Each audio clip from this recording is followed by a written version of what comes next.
reports and comments. This evening, I'm going to take the prerogative of mayor and go first, only because some people spoke this evening, and I also wanted to touch bases back in regards to a requested meeting that Vice Mayor Haley and I had regarding mobile home park.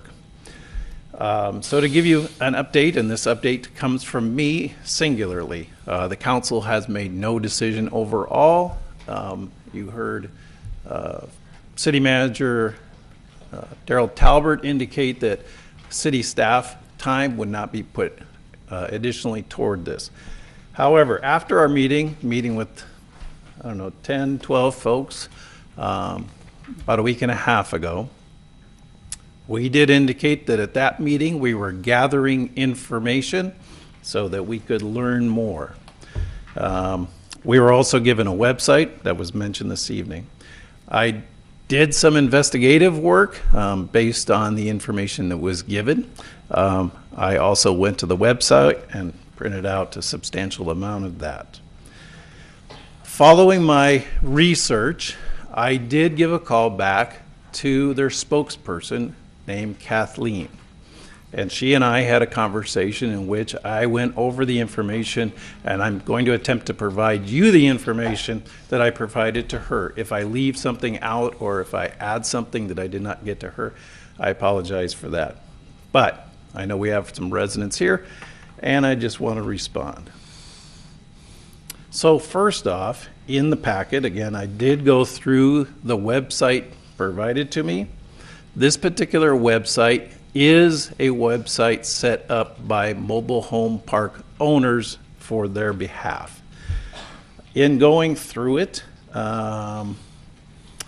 it indicates several different things. One was the Riverside County rent ordinance. I did read through that.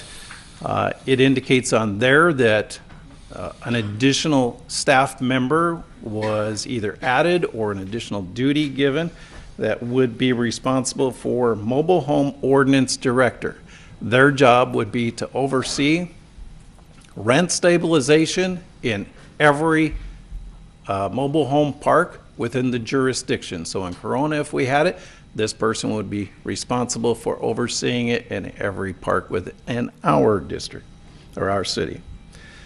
Additionally, it had a component that I found interesting, which is that if a park owner wanted to make improvements to their park, and by that I do not mean that they just want to maintain the road being in good shape, their clubhouse being in good shape, but they wanted to make improvements to the park to better their park, make it better for their residents.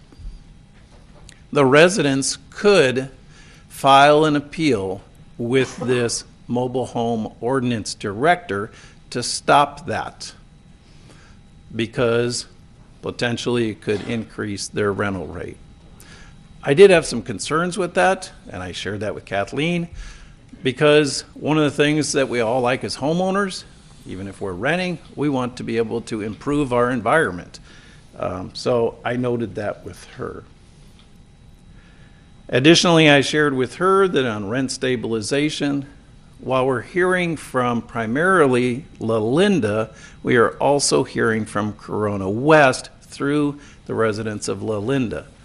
I'm not saying that what they're sharing is not accurate, but any rent stabilization that we would put in place would go into effect at every single mobile home park, whether the residents there are having an issue or not. Whether the park owners are excellent people doing wonderful things. It would cover every park. You can't just pick out certain parks. So we discussed that. In regards to this park, and you heard this evening, the rents went up. The example that was given to us at the meeting is that the rent of a particular homeowner is going from $650, and when I say rent, that's the land that the mobile home is sitting on. They pay a rental fee for that. They may also pay for a mortgage on the mobile home unless it's paid off. So the rental, for this particular example, $650 a month, it is going up to $779 a month.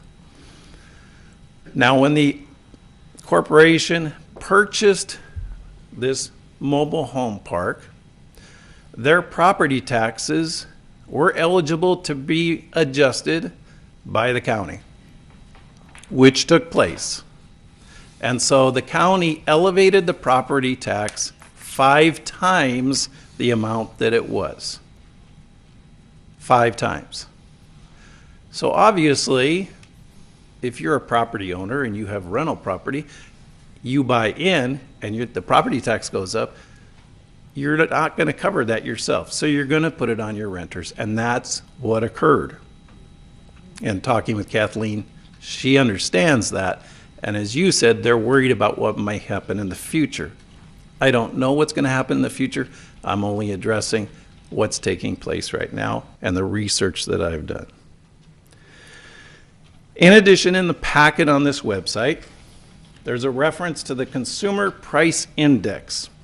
And there are figures given from 1997 for what rent would be under CPI, going up to 2015. Although on the chart it indicates that these are examples and they are not from the Bureau of Labor Statistics. They're just examples. But I went ahead and used the figure for 2015. And going by that, the base rent would be $688 in Corona. Again, using their figure.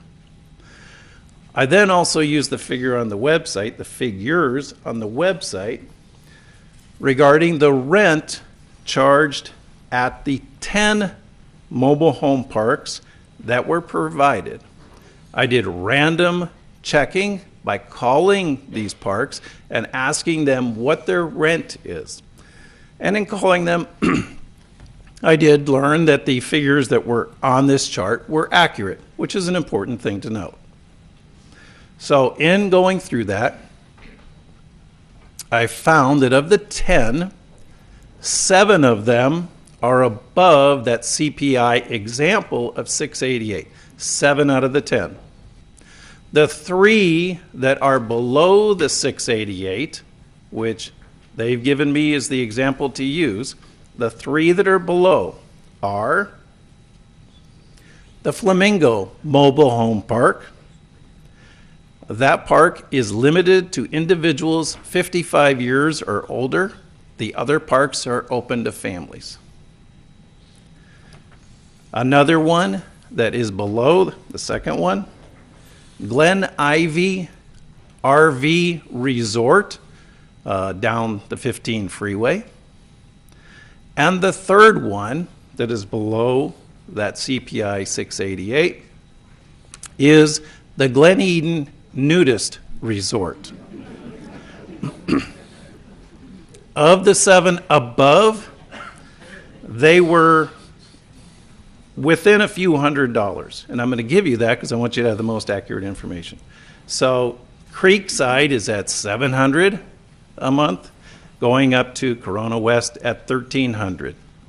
So there is a span. In addition, they listed some apartment buildings for comparison. Their lowest apartment building on their chart, of which I could read, was $1,218. I know in the city of Corona that there are apartments that are less than that. I also, in doing my investigation, because I was looking at rent, and I'm truly sincere about what these folks are going through, I wanted to check into sales of mobile homes at the different parks. So I went and researched the different parks to find out what mobile homes are running from. There are some that are quite expensive. I got one for $320,000, another for $180,000. But the ballpark normally that I found was anywhere from $27,000 to $60,000. And there are not a lot of them for sale in the city of Corona. So I did share all of this with her. I also talked to her again about that if we were to put rent stabilization in place, it would affect every park, and that I also have a concern that should we move forward, say, with mobile home parks, just looking long term, that we could potentially have apartment buildings coming next asking for rent control.